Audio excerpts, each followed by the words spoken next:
Good evening.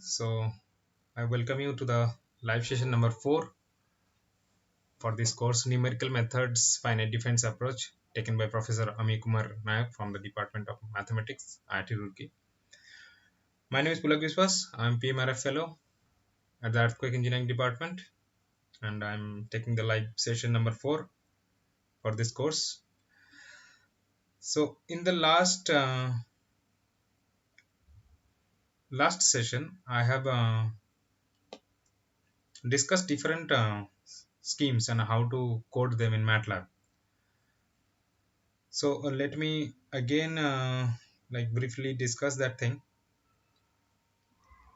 So in explicit method, we have already know like how to derive the formula for this for the explicit case, for in particular to this parabolic equation or the diffusion equation, and this comes as the explicit scheme for this equation. Similarly, for implicit, we get this kind of relation, and for Crank-Nicolson scheme we get this one.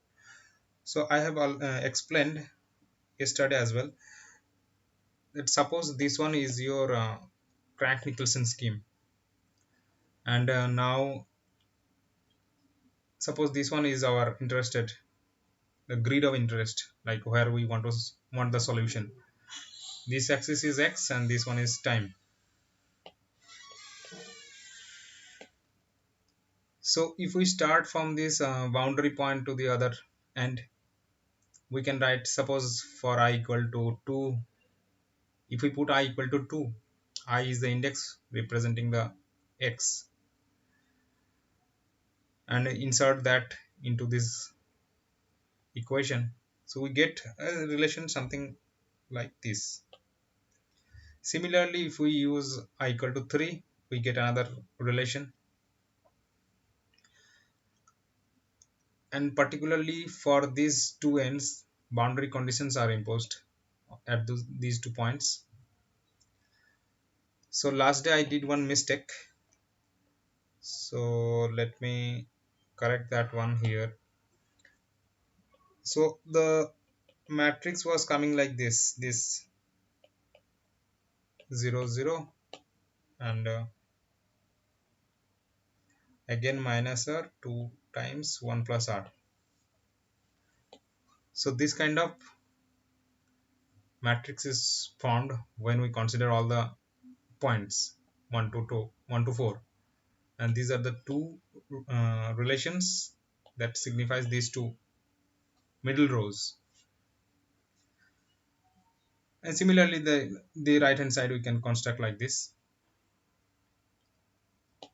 And particularly suppose when boundary condition is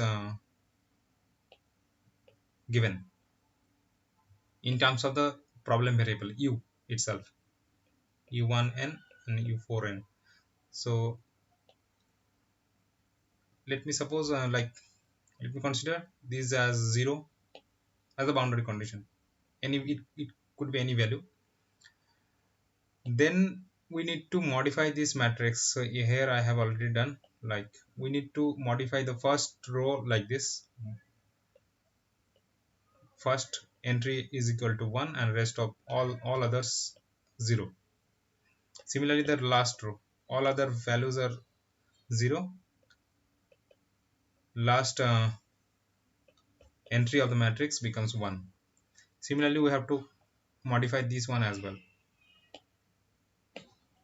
First entry 1, rest others are 0. Sorry. Similarly all other entries are 0 and last entry is equal to 1. Then we can solve this because every other parameters, like this thing is known and this is the unknown vector, this is also known. So if we solve this one, we can determine this unknown vector, and that will give the problem's value at a next time level. In a similar way, if we progress in the same method, we can compute for the other time levels as well. Similarly, like implicit scheme, this kind of matrix is found. Only the difference is here we do not get this matrix. We have only this solution vector, as you can notice from here. But it may differ for different equation. For this particular, it is coming like this. So it may differ. Yeah, I have already shown it here.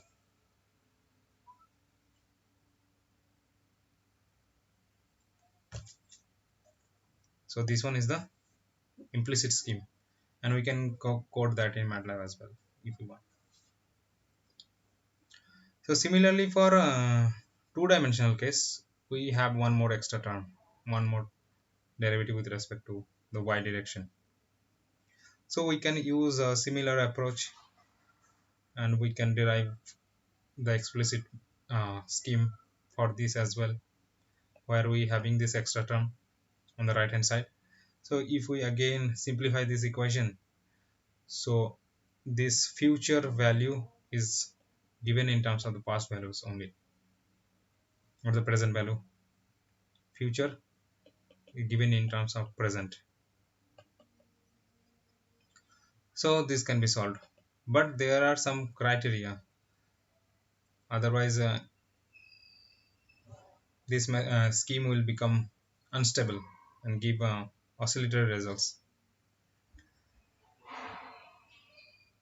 Similarly, for Crank-Nicholson, now we again use a average in the y direction as well, and get a scheme like get a formula like this.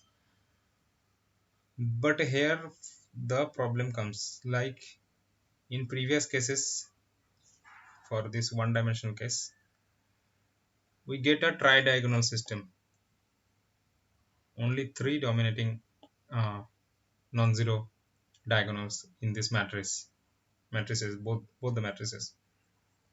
But for this case, like this 2D case, it will not be the case. Many other non-diagonal terms will also, like, will not be equal to 0. So in that case, we use another method. This is called ADI method, or alternating direction implicit method, also called ADI. So in this particular method, suppose this is our solution at first level n equal to 0, and this is the next level. But this method tells that we use intermediate time step as well, that is half step ahead of this initial level. So in this approach, it is actually a two-step approach. So in the first step, it becomes implicit in the x direction, implicit in the x, and it is considered as explicit in the y direction. So what is done here? For the time derivative, and we are actually computing at this level first. So this is our level of computation, you can say, for the first step 1. In the first step, we are computing, like we are approximating this expression at n plus 1 half level. So in that level, we are taking this forward difference approximation for the time derivative like this, and we are computing the for the second derivative of x at this intermediate level. So you see all the exponents are n plus half, but we are computing the derivative of y in the original original level, n equal to 0 or n, whatever. And if we simplify this one, this is the relation, and here again we are getting a tridiagonal system. So this can be again solved. When the system is tridiagonal, so it is lot easier computationally. So again for the next step,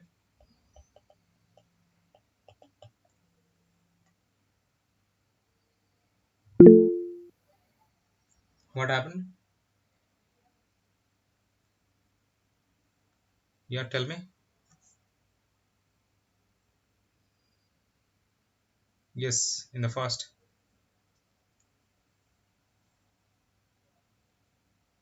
step, it is implicit. This formula is for implicit scheme. Yes, I just cannot recognize simplicity here. This one, this one you are asking. Yes, yes. Yeah, if you You said it is implicit, but I believe no, if you why it is implicit. like for this one, where it is. It looked like a central difference. Let me tell you. So for this, Ah, sorry. That's okay. Let move forward. Okay. okay, let me just tell you in Okay. small. Like where what we are doing, we use backward difference for the time derivative for this particular equation, diffusion equation, minus un delta t whatever. So we are using our level of computation is n plus half, and we are going backward half step to compute the derivative. Similarly, for this one, like the space derivative, we use n plus half step, like the same level where the time derivative is computed. So in that way, if you see in this scheme, it is computed at half level, as I mentioned. So here as well we have used n plus half, so that is why it is implicit in x, but for y we are calculating at the non domain at n. So here that is the difference. So again for the next step, so what we know already, we have computed at n plus half level. So these two levels values are known, x and y, yeah, in both the directions. Now this is our actual next time step value where we want the solution. So here we are using implicit in y and explicit in x. So you see, now the time derivative is jumped from here to here, n plus 1, and this one is n plus up. So here to here we are jumping, but for the spatial derivative we are computing at this level, n plus up level, which is already known from this previous step.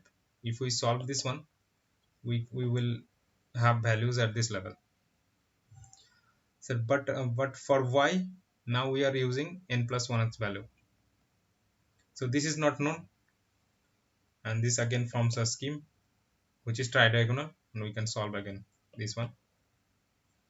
So in this way, using these two different steps, we are jumping from a half step ahead, like, and calculating at the our desired level n plus 1.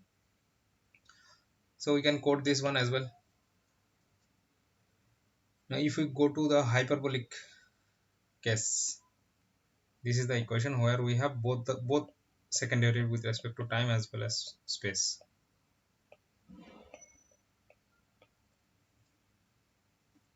So for implicit sorry, for explicit case, this one is explicit.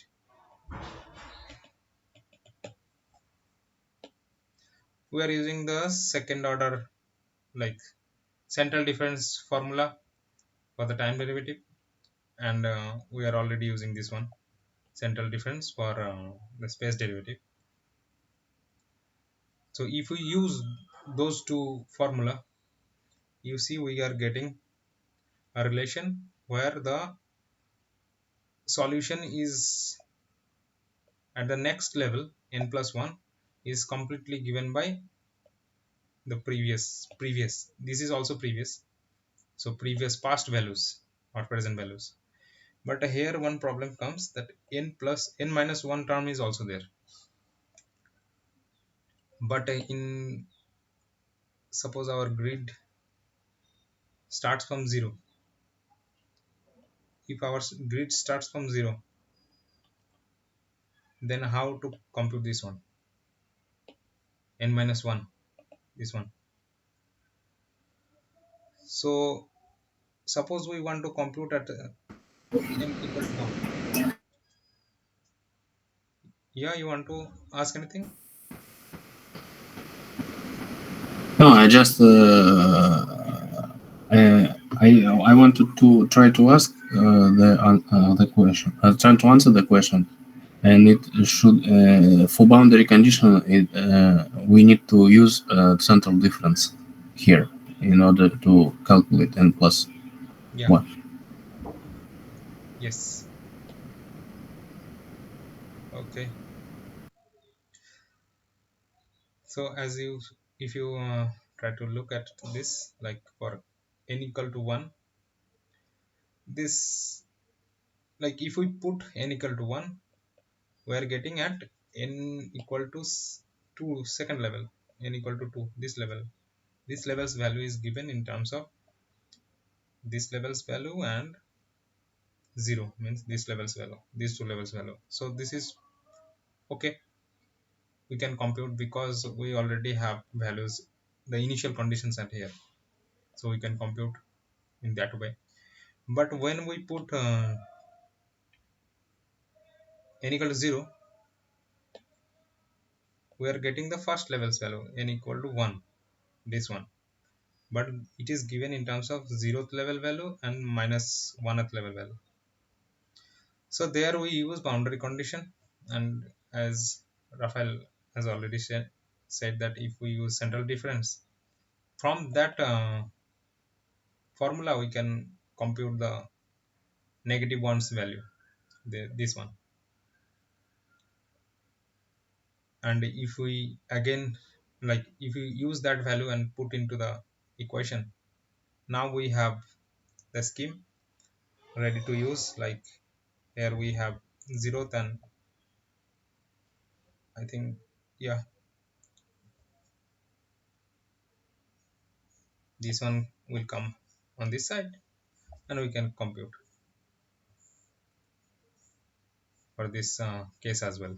But this is implicit, you remember. Now if we go for the implicit scheme, yeah, tell me. As far as understood, this small addition 2 times delta t g of fxy, it will be considered only for one level. Am I right? Yes, only for the first level, like next level, from 0 to O- next level. Okay. Okay. Thanks. And for the rest of the cases we can use, because we will be already having the previous steps value. Okay. So for the implicit scheme again, like central difference, but we use uh, average at two different levels.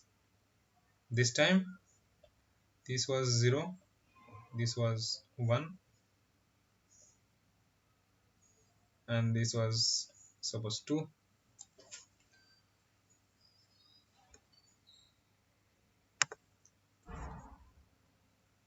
Yeah.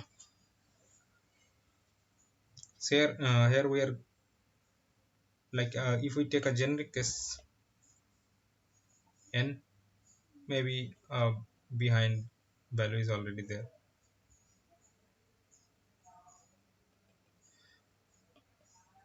Then for the computation at this level, we are taking averages at these two different levels, on previous one forward level. And if we rearrange, we are getting this scheme. Here you see at the next time level is given in terms of n minus 1. This is also previous, and as well as the nth. So in a similar way, if like with the previous case, like what happened, we can use a boundary condition for the this level's computation. For the first time step, we need to use the boundary condition and determine if these terms are missing, and we can use those values. Yeah. Could we briefly um,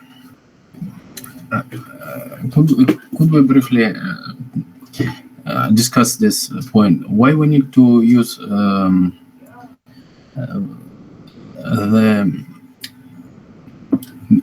mean value of these two layers? I forgot, or what mean value? It a Crack-Nicholson scheme or what? No, no. When you said It is that we similar need to, yeah, it is similar to Crank Nicholson. Like the strategy is similar, but you see, in for Crank Nicholson scheme, what is the formula for Crank Nicholson scheme? What is this? Like next time steps value given in terms of the present one. But here, what is happening? N plus 1 is given in terms of n minus 1 as well as n. So this is implicit, but I don't know like it is having any specific name or not. But if you see the scheme, Crank Nicholson is also an implicit scheme, but I don't know, like, I'm sorry about that if it is having any special name. I don't think it is Crank Nicholson. Okay, what is the idea to have the mean value of these two? It's just what it allows to do to us. We are You considering. can think in that way, like instead of using one level's value, if you use two levels value, two different levels value, then this derivative may become closer to the exact value. So that is the philosophy. Like if we use average at two different levels, then the actual derivative value, because we are approximating, so the average may be Okay, okay, little more okay. closer to the exact value. So that is the main Uh, philosophy, and that is it also it used in Crank the Nicholson. rest term will be auto order of x cube, for instance. Yes, for this approximating of this derivative. Yeah, I'm sorry. You're saying about the order. If we consider this mean value, the truncated term will be of less order. I mean, Yeah, small o of x yeah. cube or You can x5. also see This. the order of error. I think the error will be less when we take the average. So that I need to check, and you can also check what is happening. Okay, I'll check. I'll check. Thanks. Okay, so you can do that. By the way, it's strange that from the scheme you suggest in the last slide on the last page, Yeah. it consists of two levels Yes. simultaneously. It's a bit strange how to write in matrix way, but I think we consider that later because it consists of two layers simultaneously, Okay. n plus one, n minus one, and then. Oh, sorry, and it might be the case that we will use the n for n. We can use the central difference again. You can use matrix here plus this row if it comes like that. Suppose you getting. Suppose for this Okay, purpose, okay, okay. Yes, yes, yes. Thanks. That's a great idea. Okay. yeah, you can do something like that.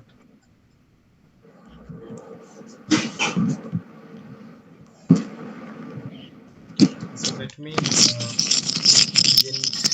By the way, I also interested how we should solve it. By the way, in exam, it's suggested that we do it by hand. We are solving this system by hand.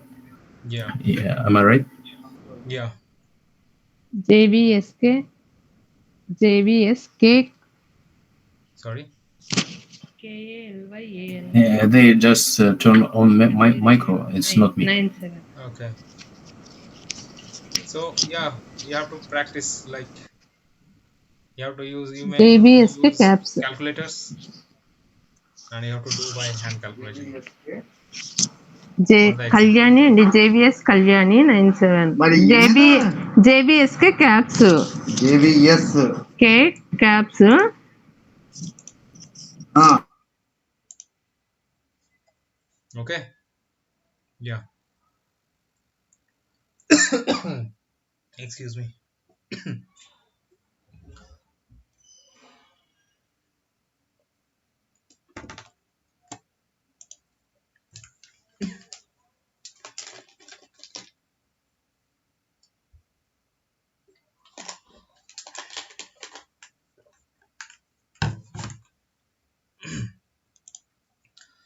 Yeah. Suppose this problem is given, and actually I want to discuss that Gauss Seidel problem because one of the student was having issue understanding that. So suppose this problem is given, and as you know, this del square is equivalent to, like in three-dimensional, the z term will also be there, but for 2D case we can consider up to y only, like x and y. So this is the equation given.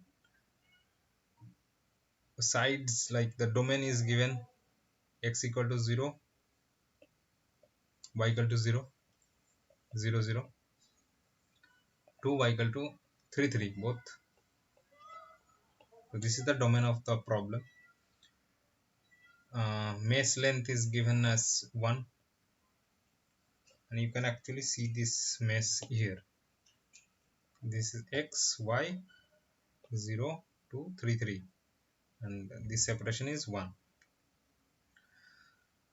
So since this problem is like elliptic, or you can say there is no time derivative here, so it is a static problem.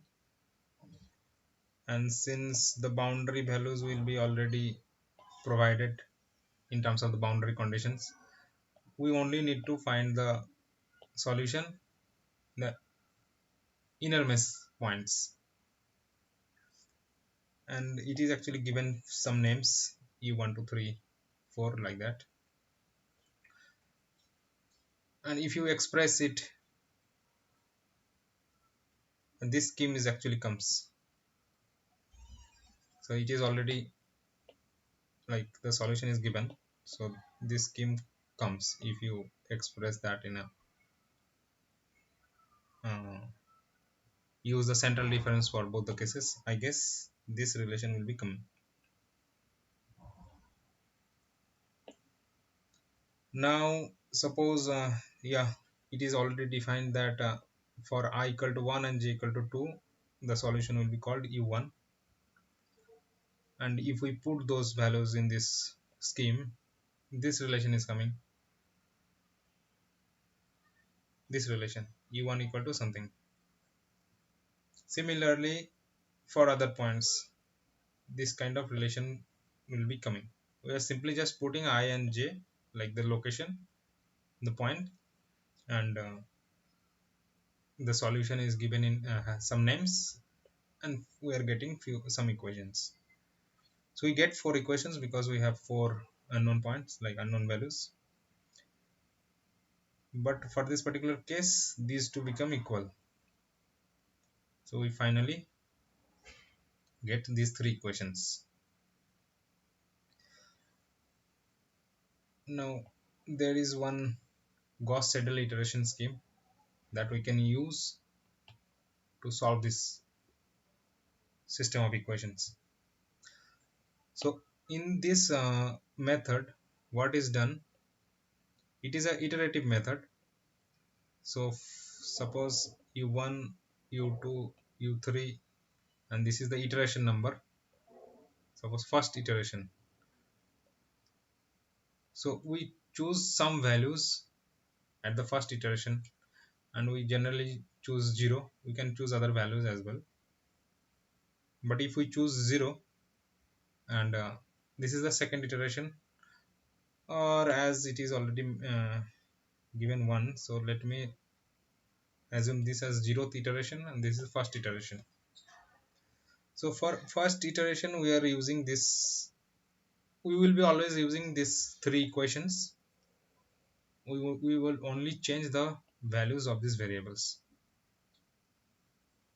So for the first iteration, for u1's value, we are using this formula, but we are using the latest values of u2 and u3 because these two are there, and the latest values are 0, both equal to 0. So if we put this, we are getting u1 as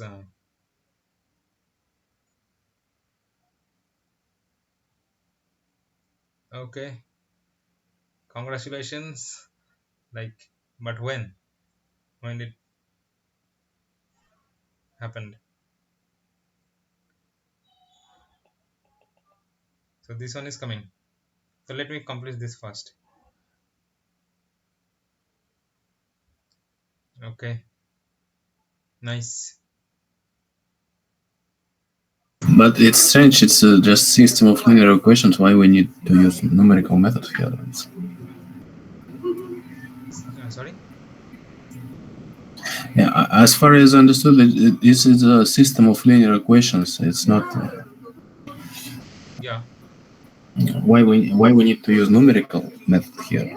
Not, we can use different methods, I, but suppose in question it is given that use Gauss-Seidel iteration method to solve this equation, okay, okay. then you have to use that. Okay, so that is the Uh, reason.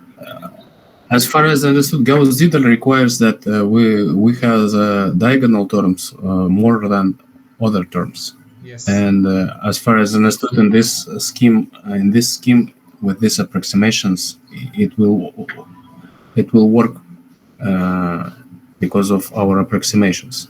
Yes, it will always be it will be always with diagonal terms. Uh, Yeah.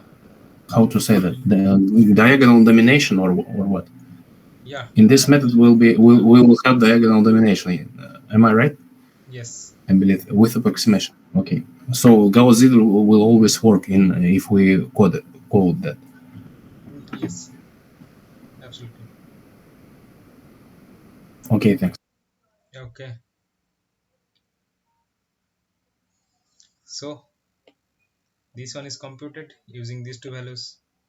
Now suppose we want to compute u2, but this time we will be using this, the latest value of u1, because u1 is here, and u4 is also equal to u1, so we will be using this one, latest value of whatever is there, and if we put that, we will get the result. Similarly for this equation as well, we will be using latest values of the same thing. I think some mistake is there, I don't know. So yeah, we will be using that thing, and whatever value is coming, that will be coming. So now in this way we will perform different iterations. Again we go for the next iteration,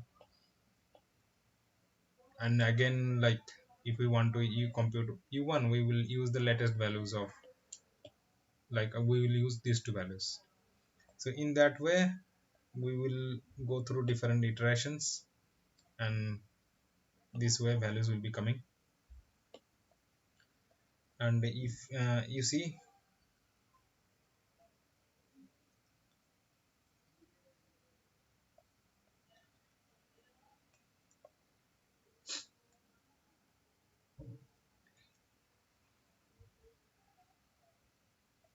you see uh, this modification is less or something, some criteria will be provided. I think I have missed one step here. Yeah, this one is actually fifth step and I missed that. Fourth one is missing. So as it is mentioned here, like when in two successive iterations we have similar values, uh,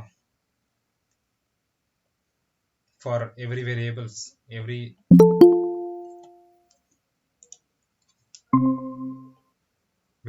then we stop the iteration, or we can use some other like criteria.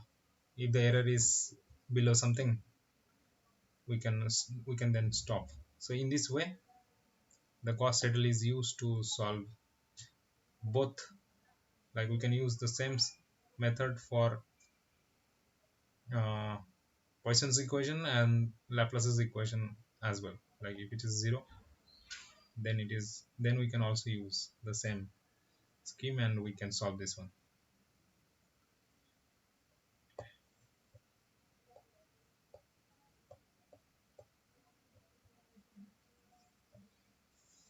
Yeah, few questions are there. We can solve this, but let me first show that code in MATLAB.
In the like last session, I already showed this code, but there I was making one mistake. Like I have not added these two lines there, and that is why some errors were coming.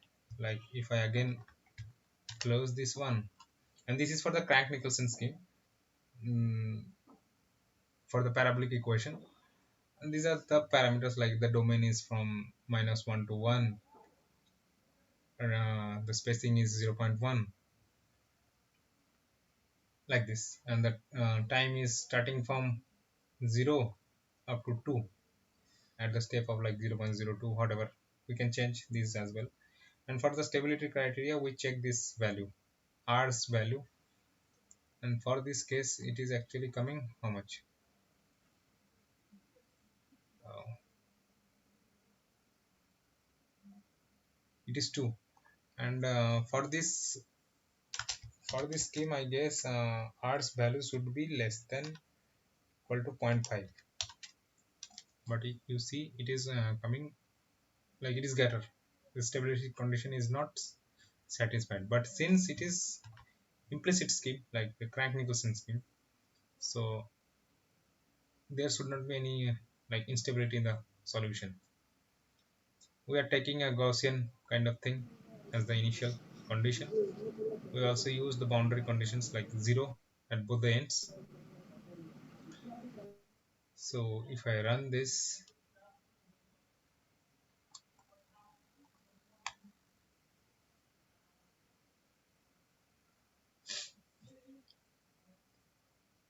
This is the initial condition.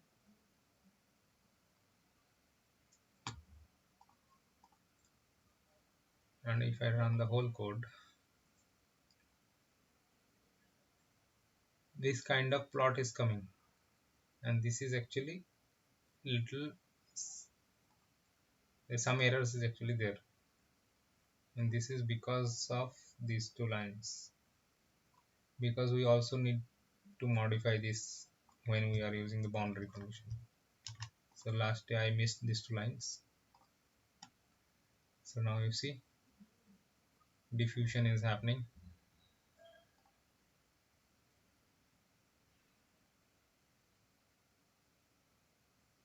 Is this animation or you're just plotting all values on the same On the figure? same plot, I am using the whole Okay. top, one after the other. So now we can modify like these two values, anything. Let's suppose we use 0.01, then R's value is coming how much? 200, much greater than the limit. Still it is working.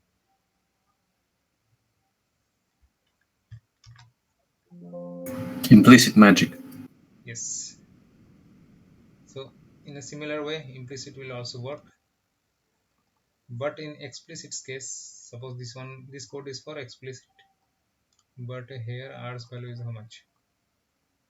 0.5. Okay. So if I reduce this one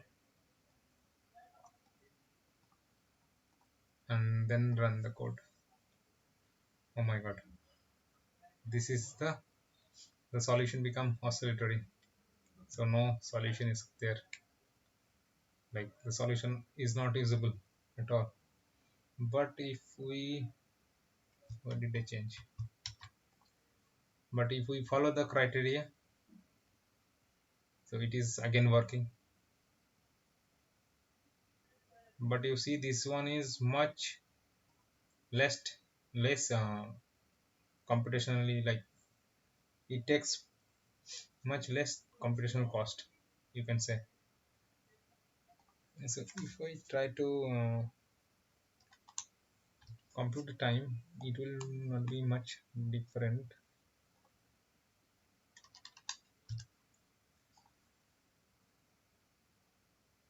The plotting will also take, so it took something 5 seconds, and the time is up to, we will use the same things for the crank Nicholson as well.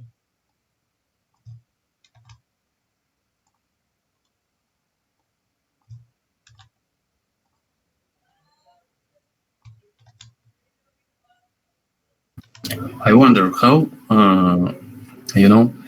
for explicit scheme, we just use the previous layer for calculating the next one. And for implicit scheme, on the other hand, we use reverting the matrix. I don't understand why explicit scheme requires much time, requires more time efforts. It's not clear for me Now it will take at the lesser moment. time, explicit, I guess. So let me check. Okay, so I'm Okay, running. that's clear. I thought that you are showing that explicit requires more time. No, I'm sorry if I have said that, but no, the actually the case is reverse. So now I have used the same Uh, parameters. Let me run. I think it will take a similar time, a little more time than explicit. But yeah, yeah. Want to ask anything? I believe there is some MATLAB algorithm for fast reverting matrices. Yeah, Therefore, they have the same the same time effort. yeah. If we use different time will come. Okay.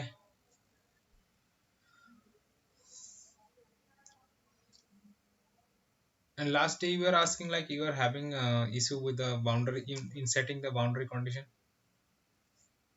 Rafael. I'm not sure about all boundaries condition, but I understand at least that if we have some term where we cannot calculate, we should use the central difference, and we will have a success with that boundary. This was clear, but I'm not sure about all boundary that we can have. I only understand this point that I answered today Yeah, to you. yeah, exactly. Is this a last session? Yeah, last session. Okay. Unfortunately, this is the last session. Yeah, because it is 4 week course, so we have 4 sessions only.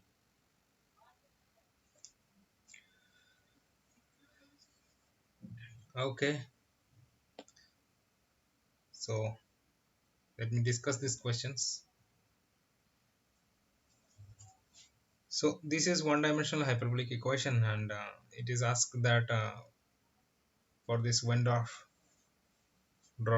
scheme, what is the order? I think these are simple questions.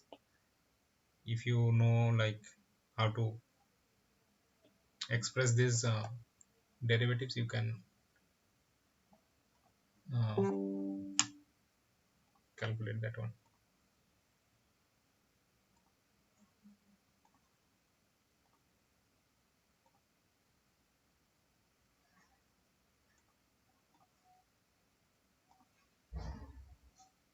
Yeah, I haven't reached Wendrov, so I believe there's some secret in there how we expand these derivatives. yeah. Okay, so let me say you can see the lectures. So it is already there, but let me still like. So for this Wendorf case, uh, we use what? Let me see. I just look at the lecture Yeah, and it seems like A, not C.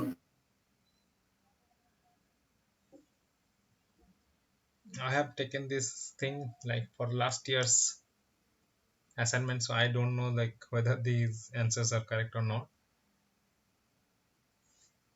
So yeah, t square and x square is there, Wendorf's method. So C is answer. Okay,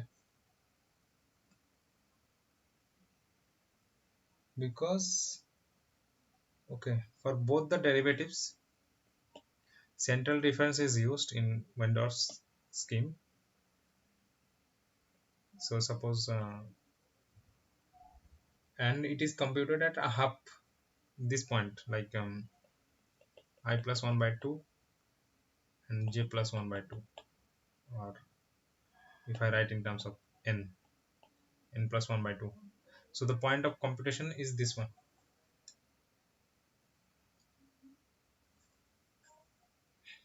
Yeah,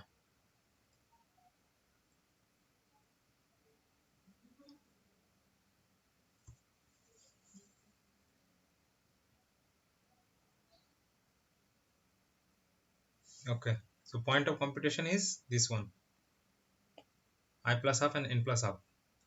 So here, Can I share my screen? yeah, It's sure. if you look, I'm just looking at my lectures, and there, Yeah, use here. look what I see. This is a error. But this one is actually lacks Wendorf's method. There is another method. Oh, sorry, Okay. sorry then. Yeah, yeah. So you should clear once that. Hi. I closed my Yeah, yeah. screen. I'm resharing.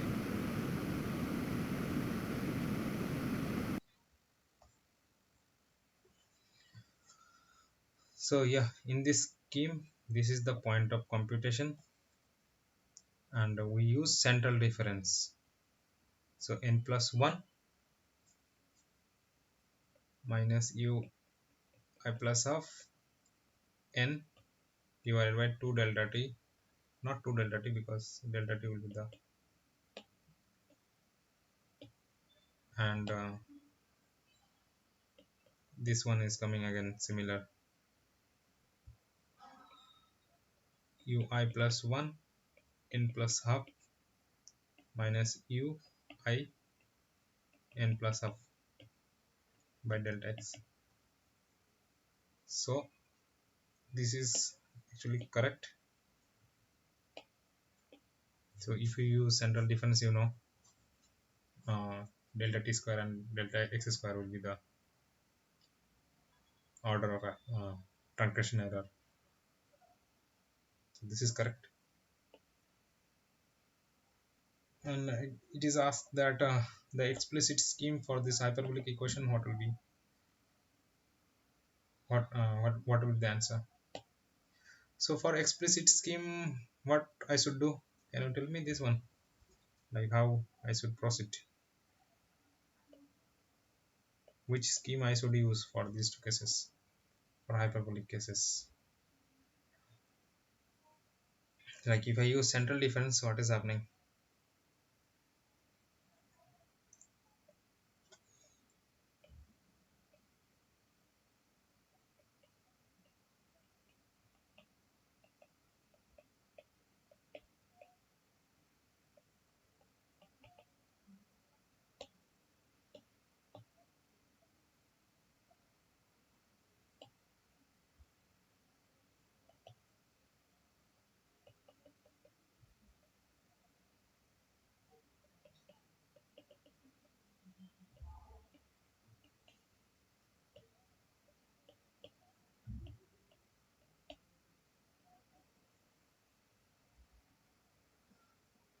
If I simplify, and r square is actually is delta t over delta x whole squared.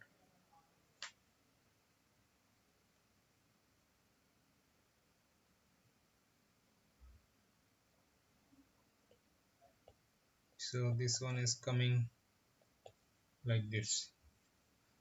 mm,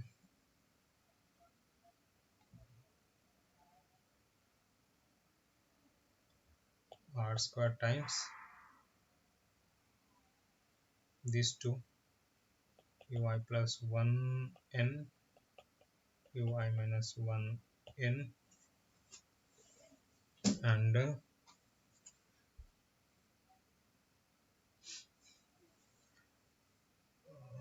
plus 2 times 3 times.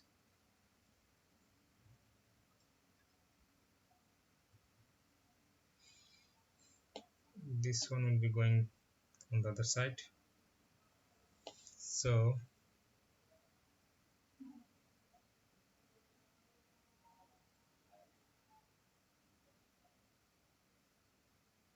it should be like this, r square plus this one is also there.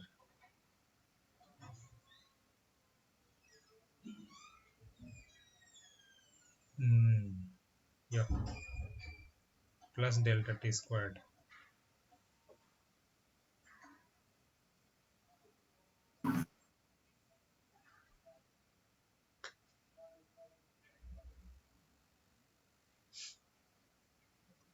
Okay, I believe it should be half of t squared. why is that? Because we're taking 2 as on the outside. Yeah, you're right. And this the last term, ey n minus 1.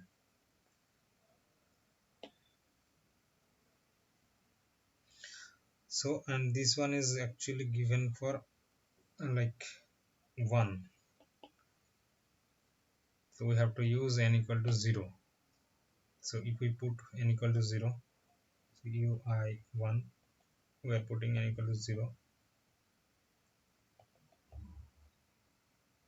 I plus.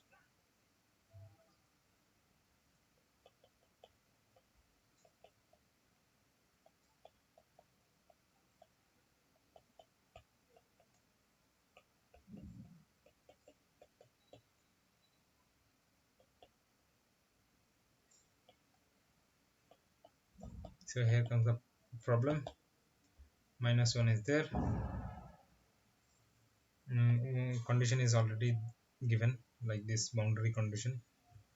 So if I use that one in the central difference, if I use the central difference,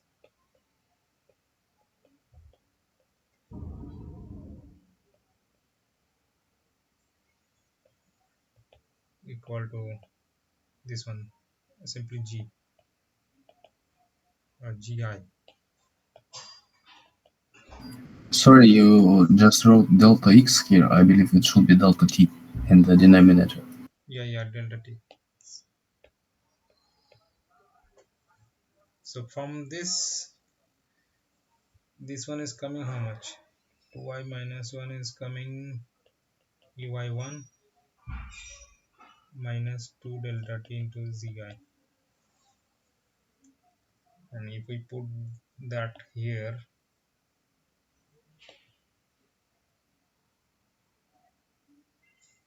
so ui1 plus this one,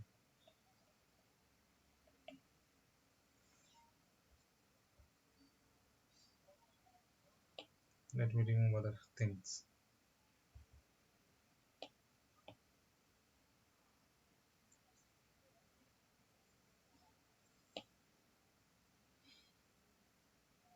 Okay, so this one is coming this side, so 2 will be divided on whole through, so that is why this 2 is coming. R square over 2 ui plus 1 0, this 2 is gone,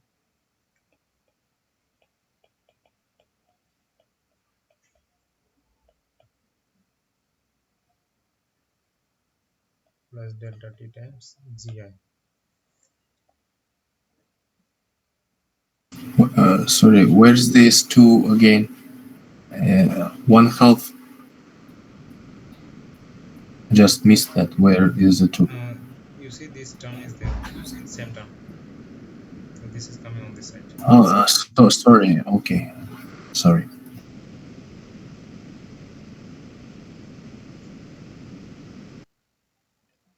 Yeah, so Clear. option A is correct and it is there.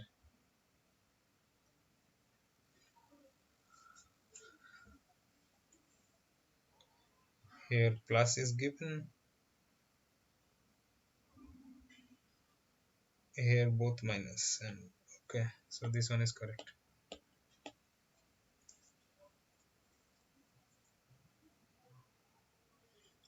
Now I have to use that scheme,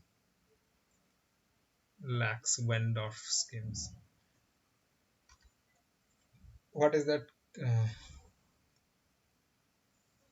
have to see.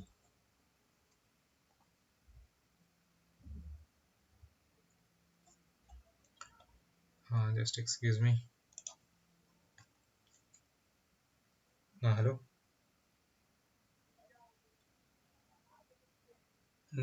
सुनो, मेरा अभी 8 बजे तक class है, तो मैं class के बीच में ही फ़ोन उठा लिया. चलो 8 बजे मैं फ़ोन करता हूँ, ठीक है, चलो.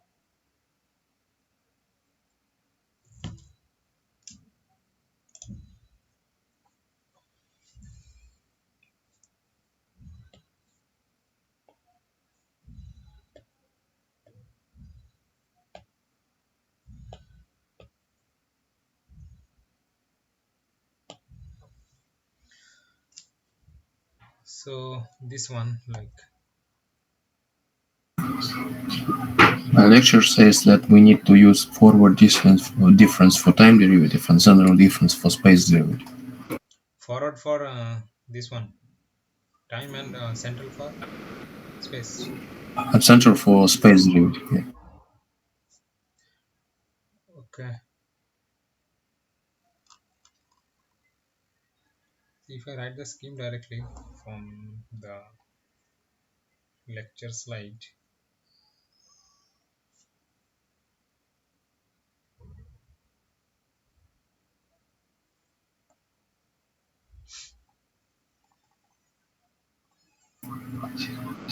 Lectures 19 slides.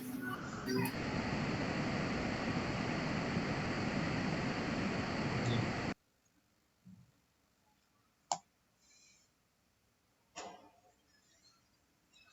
that's modified one, I guess. Okay, solution is already given, so let me check. Let me go through this one.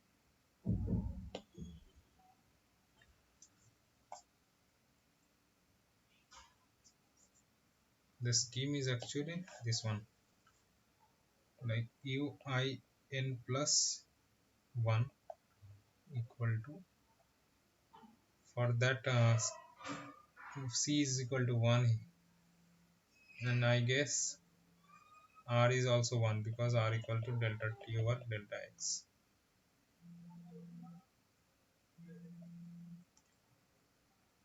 So 1 by 2,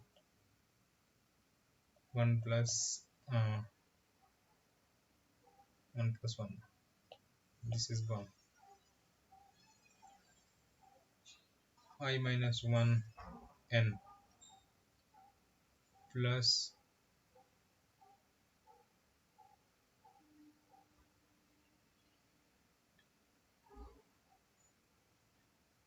these all terms will become 0.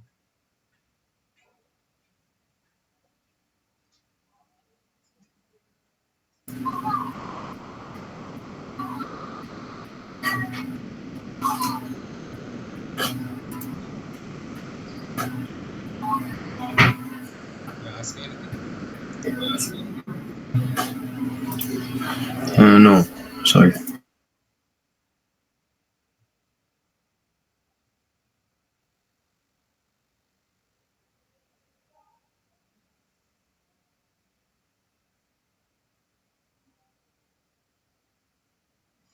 Or whatever. I think this one will be correct.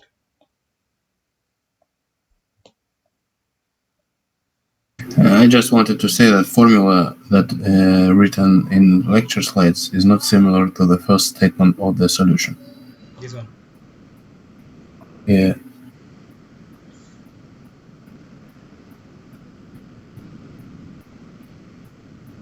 Let me check.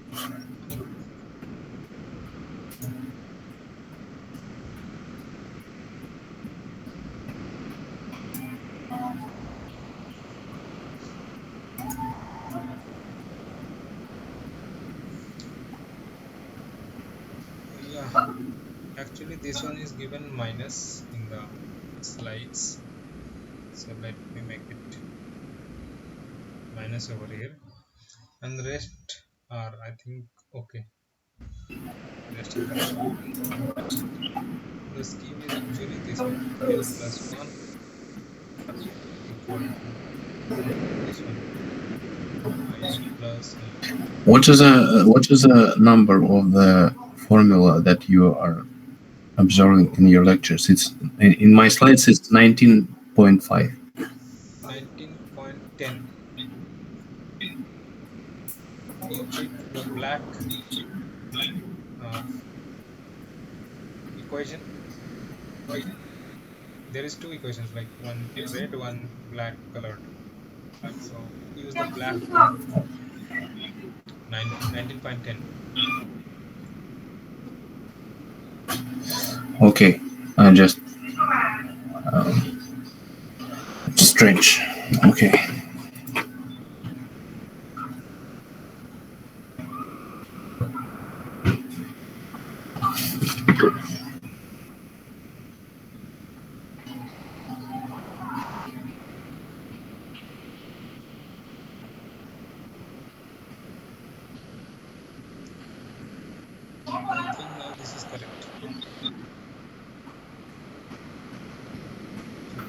only negative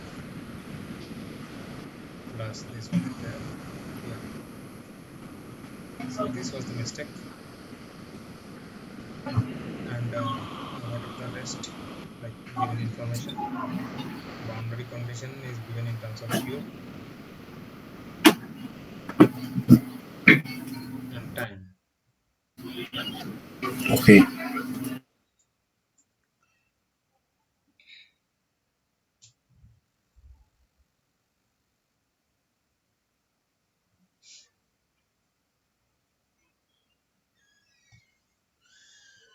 This is the most trickiest part in solutions, by the way, when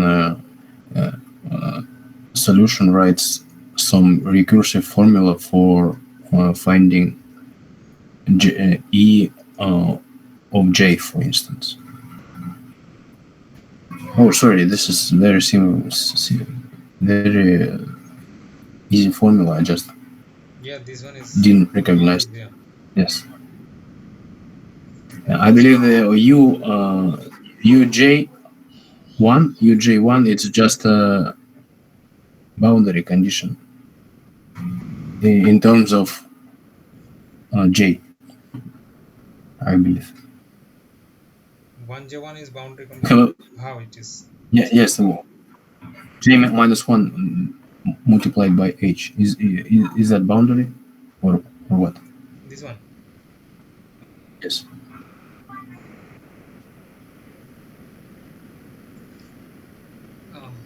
Let me check,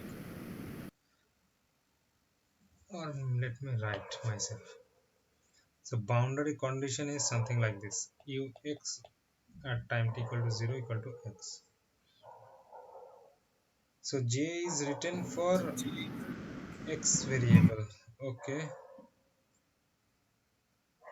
so we can write this as u I at 0 equal to I,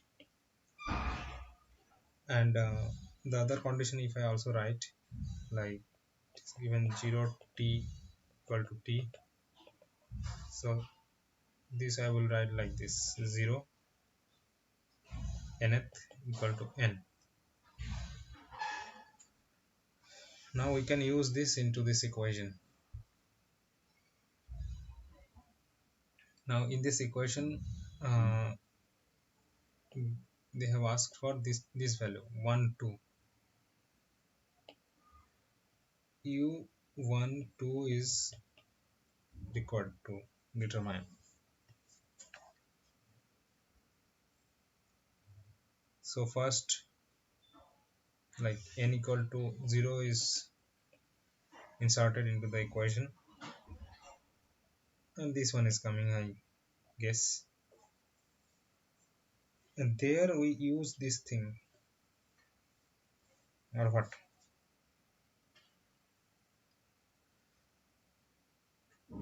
At okay, so if I suppose this one is correct formula, then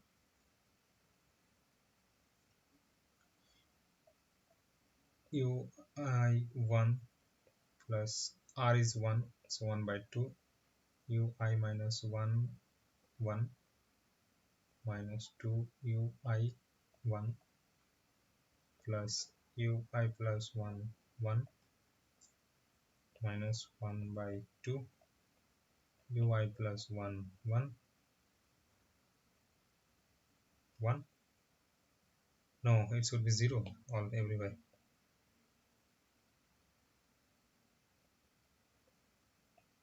because we put n equal to 0.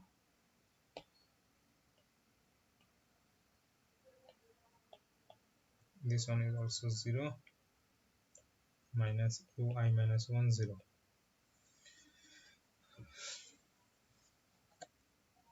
Now we know this condition, so if we use that, like I0 equal to I means I, no issue, plus 1 by 2 I minus 1, now it will be I minus 1 here, minus 2 into I plus I plus 1,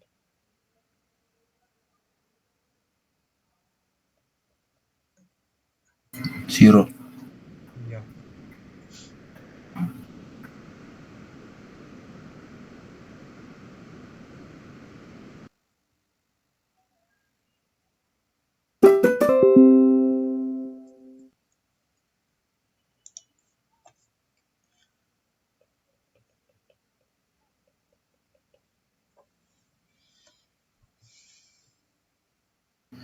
Okay.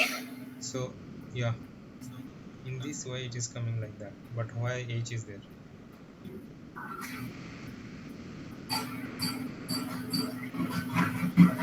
I guess h will be why h is coming here. I'm not sure.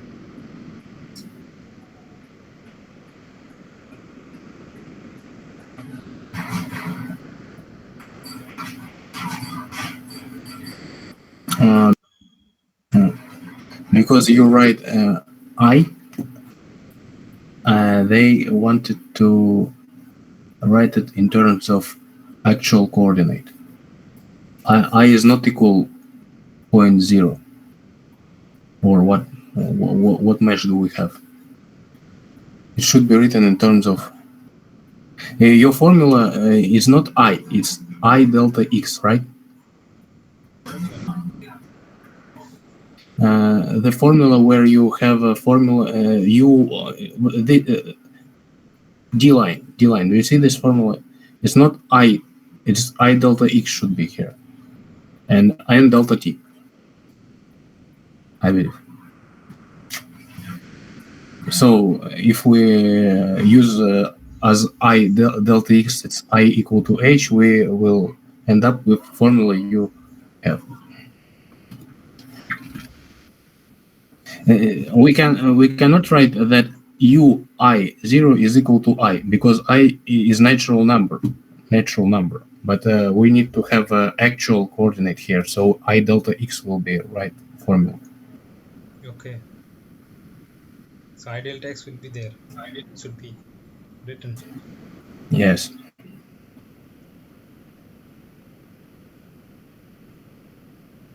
So if you substitute in your formula, for instance, I equal to 1, it will be 1. Hmm. But it should be point 1, for instance. I don't know what is the mesh here. Okay. So in that sense, it is coming like that. You are saying. So delta t should be there here as well.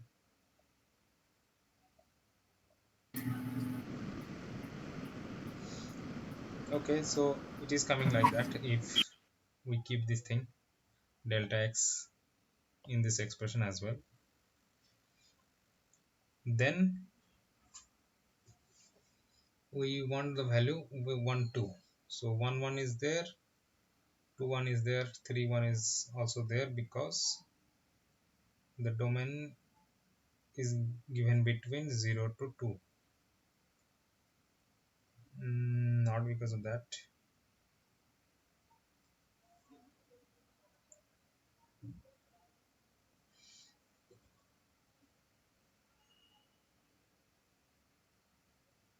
How they did this one?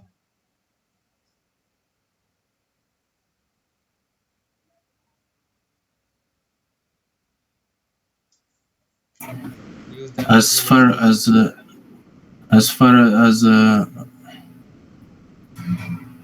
understand, our answer is not depend on t value. Therefore, they just put h here. Our our u1j does not depend on I. Putting 1 do nothing, because the formula consists of no t dependent. yeah, no t is there. It's interesting, by the way. Our Yeah. solutions for all t will be the same. Hmm. It's strange. It's strange. Yeah, so we can use this expression to see what is the actual solution uh, coming if we use the these conditions. Okay,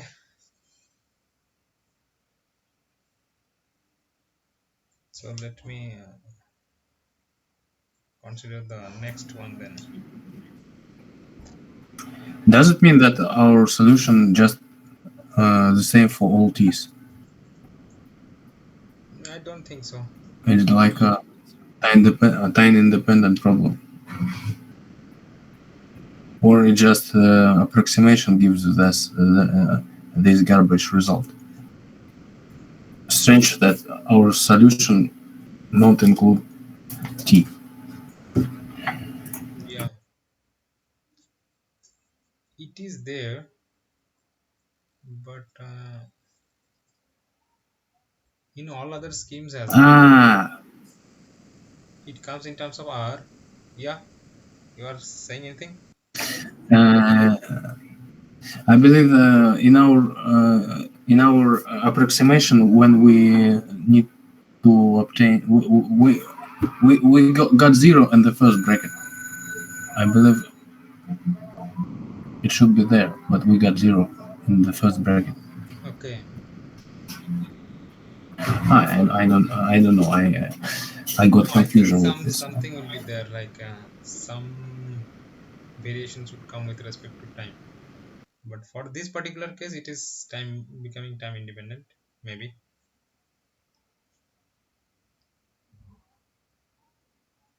I'm not sure.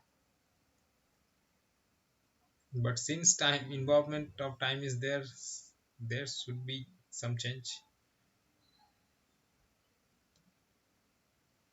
I guess. So whatever.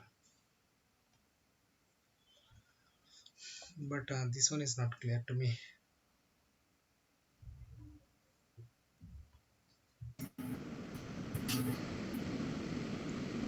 I have to see this again. So whatsoever.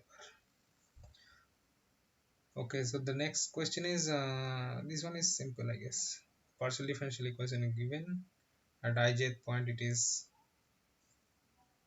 approximated by the finite difference equation like this.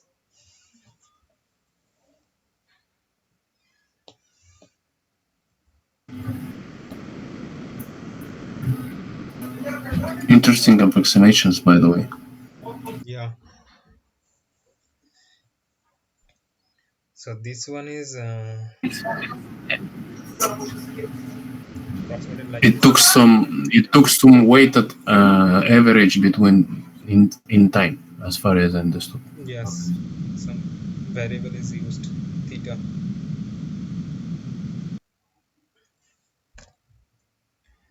And this one is the backward difference and took, as you mentioned, one weighted average of these two things.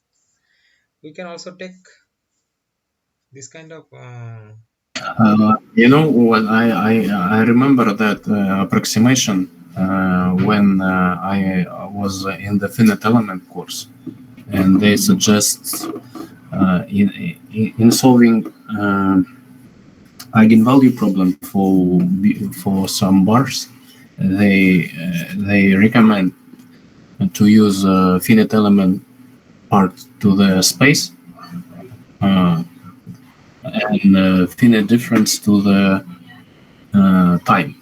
So they suggested exactly this approximation of the time. And I remember that I didn't understand why they suggest, and now I see this formula again. okay. So like using a weighted average, maybe, like if we assume the correct answer as C.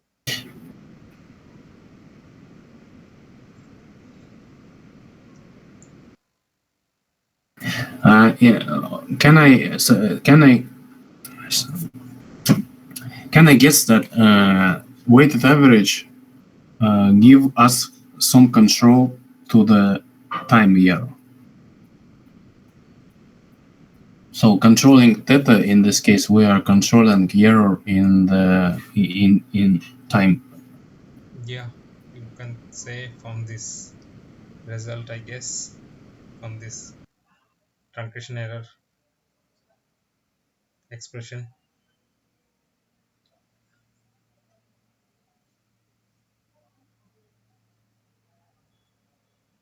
So if you use this expression, then if I assume this as correct, then this is the truncation error coming at this point.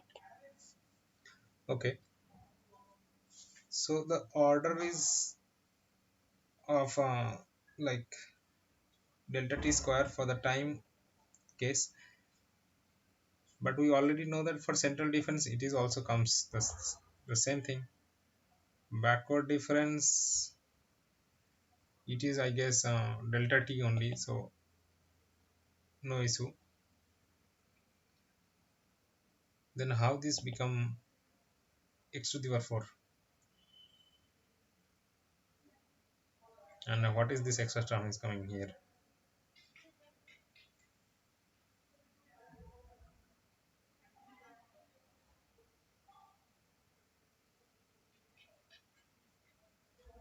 Hmm,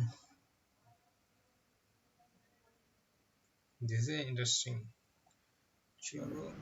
I believe we need to use Taylor approximations for each term, Yeah, that. but it's we have out of the time for your session. Actually, Yeah, it will take we have the. lot time. But I believe we need to take Taylors for each term. Yeah, for each of the term, if you use the Taylor series expansion formula, you will arrive at something. But this one is interesting actually. Like if theta is equal to, suppose it is 1, then this term is gone.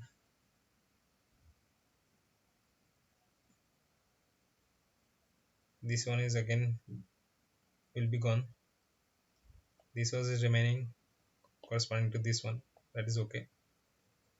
And this x4 term will be again cancelled with this one, or what? Something will happen. Then it will again become x to the power 2, I guess. So yeah, we can use this kind of expression as well. So that's it nicer. Oh, it is there already.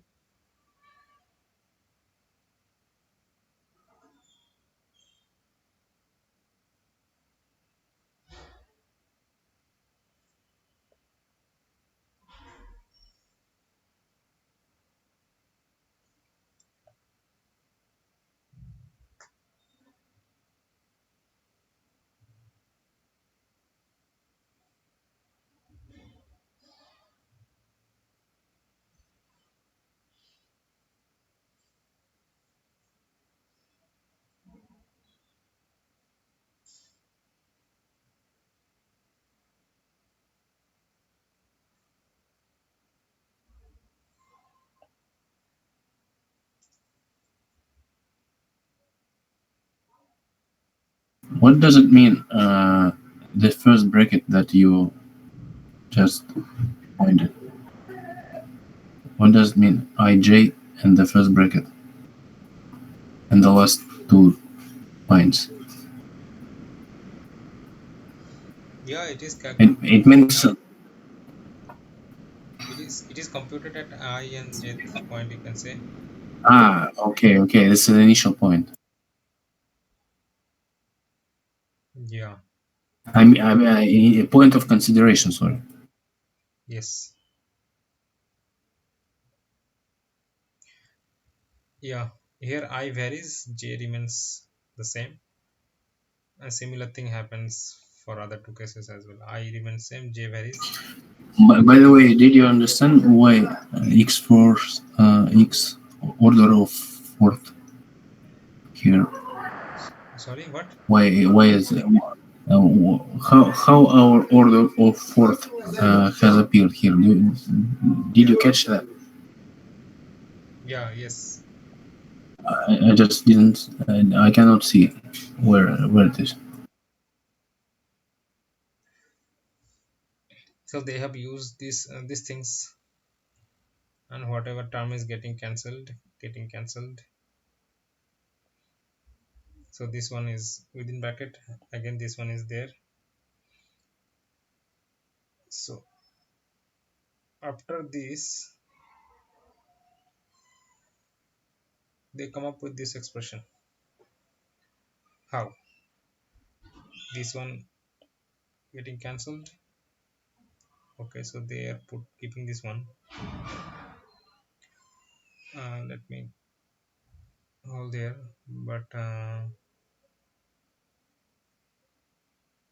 again they are keeping I this. don't understand. I when they cancel x squared and s squared, it we have a second derivative. But when we put our delta x squared in the denominator, delta x squared Yeah, is living with.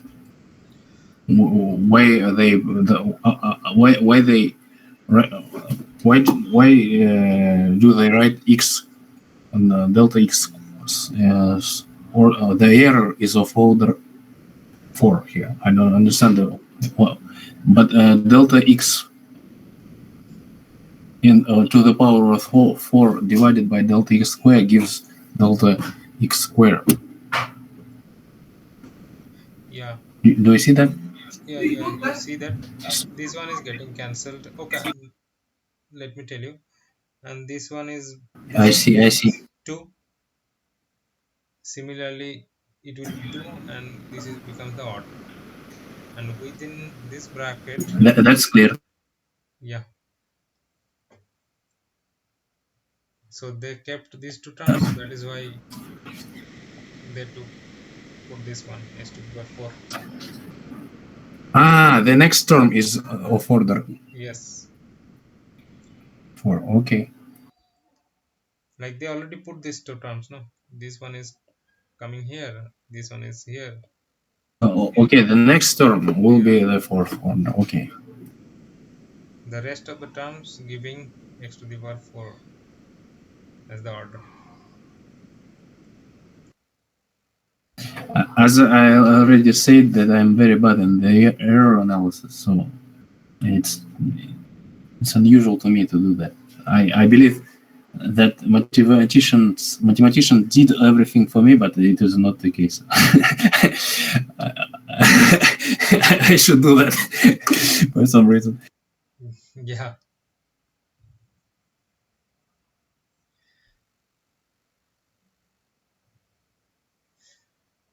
Finally, they coming to this. Okay, I believe I believe we should finish because we have already 10 minutes late.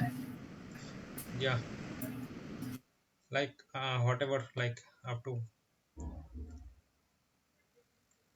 whatever questions we can finish within time, we'll finish up to that only.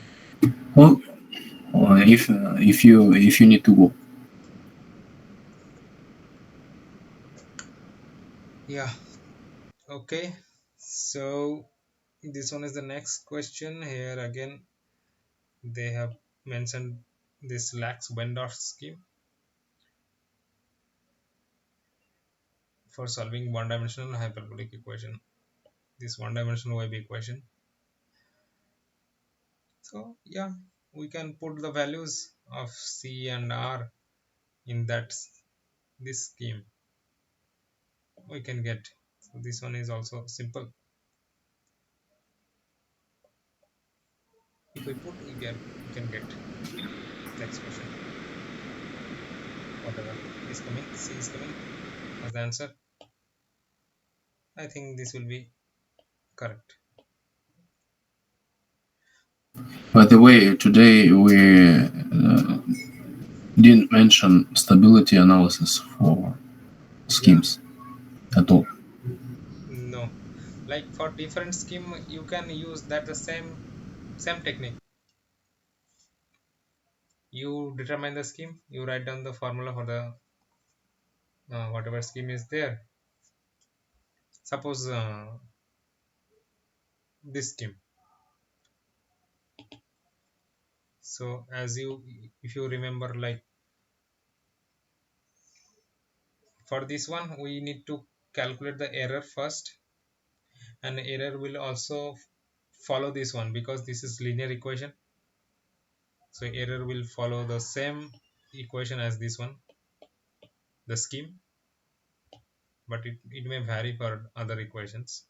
So for this particular case or whatever case we are considering, we need to substitute, like I forget this one. So some xi comes in first, xi to the power q, then e to the power I delta x p, and one more extra constant we can put for like error pqth term. We can put this one into this expression, which is equivalent to this one I n. So if we use this expression and insert in place of this u, this will be like in, so this will directly come here, I minus 1, so this p will become p minus 1, and this is n, so n will remain come here, not n, q. So after that we need to like simplify and find some expression for this xi, and for stability xi should be less than equal to 1, I guess. So putting this condition, whatever is there, that will finally give you the condition, stability condition. And it is found that this lacks when drop method, that is stable unconditionally. Yeah, no, Great. no, there is one condition, like yeah, c r should be C less than, squared, C squared, R squared. yeah, c That's square, one. One.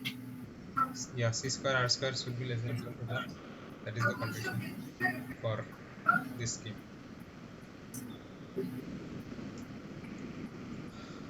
What is mentioned, that is mentioned already in the lecture slides. Okay. And the other method, that is Wendorf only. So that for that scheme, what is mentioned for the stability, that is unconditionally stable.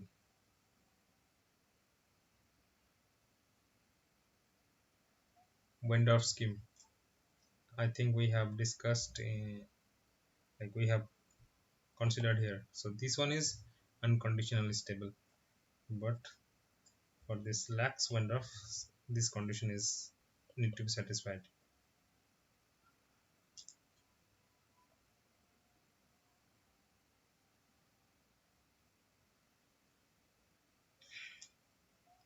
Yeah, so this one, I think this is easier, we can solve it. And the next question says the hyperbolic equation is given, condition also given, on equal to y equal to 0. This equation is on x and y.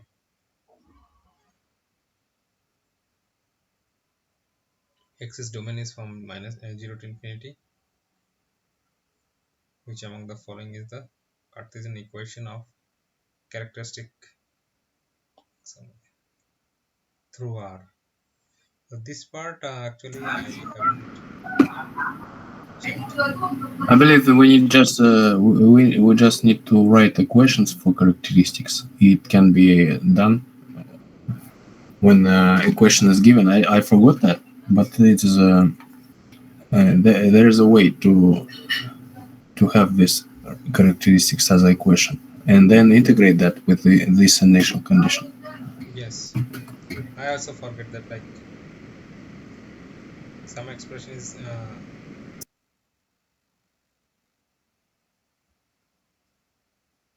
Yeah, I see how this is given.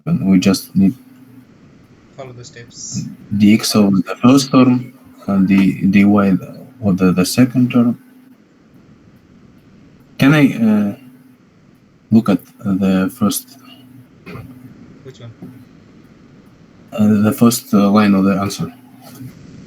This one. Look at this. Yes.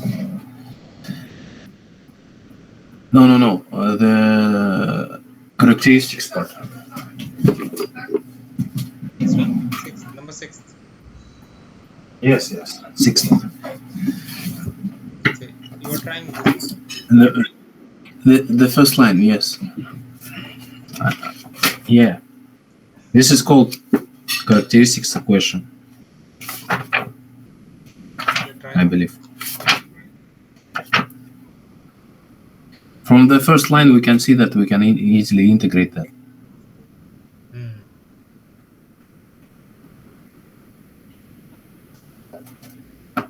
The equation dx over x squared is equal to du over y squared.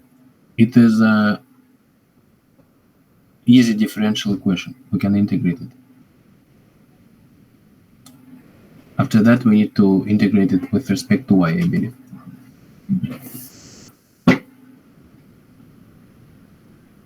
So oh no, we need. Yeah.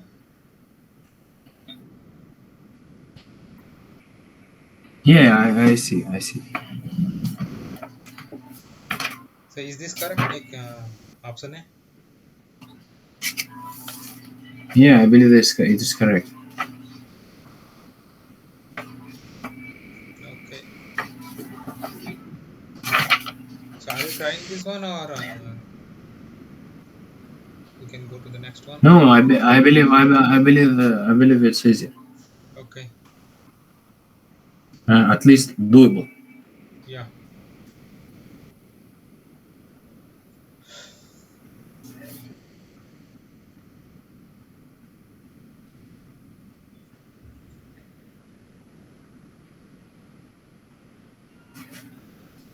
Can we do this one? 7th. I don't understand the equation. Just up.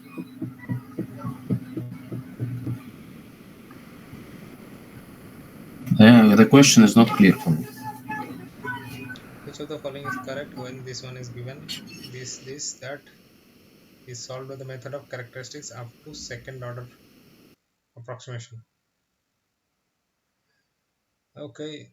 So yeah, I actually forget this one. There is something like using characteristics we can also solve the hyperbolic equations. So there different points are considered, and these are actually those points P, Q, R. Some points are there. So if you go to the lecture slide number 18th, and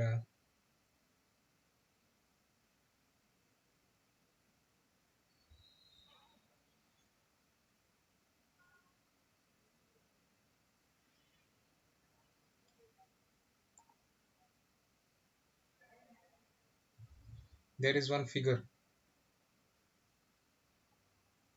but P is not there.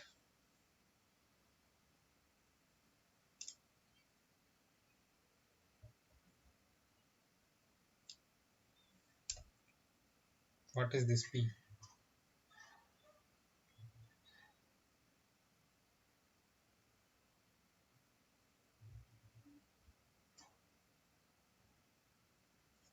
Can you guess?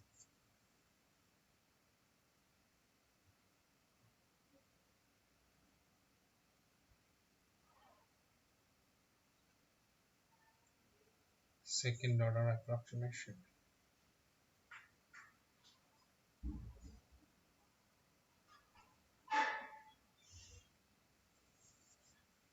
I'm also not sure about this P. What is this UP?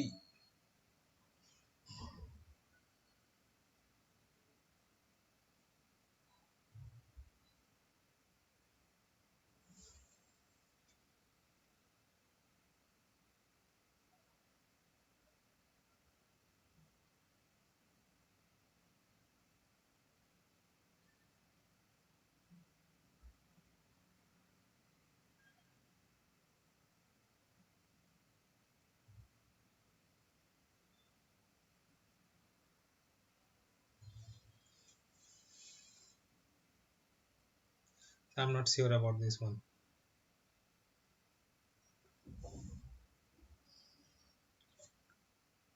And this was actually the last one.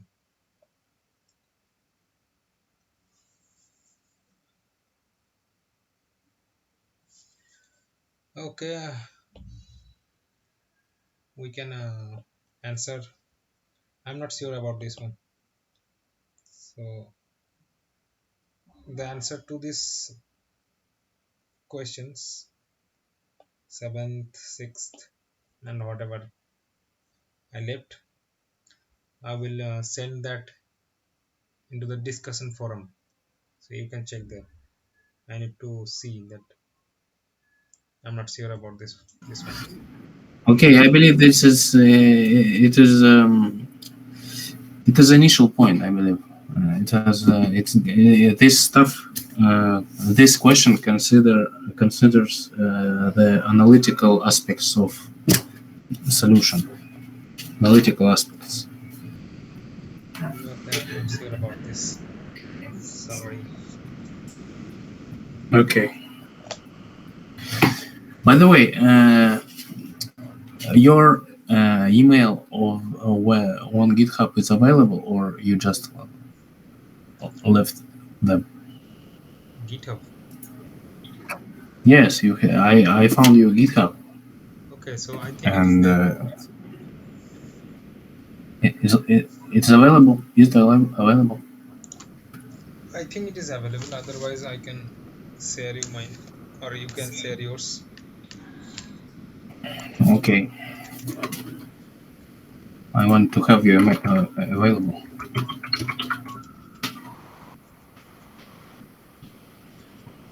I saw that you are very good in analyzing geophysics stuff. I have a geophysics institute in my city. Okay. If Actually, there will be someone. so let me first close the session. Like I'm stopping the Okay. recording. Then we can discuss maybe for Okay. a bit. Okay. So I'm closing the session.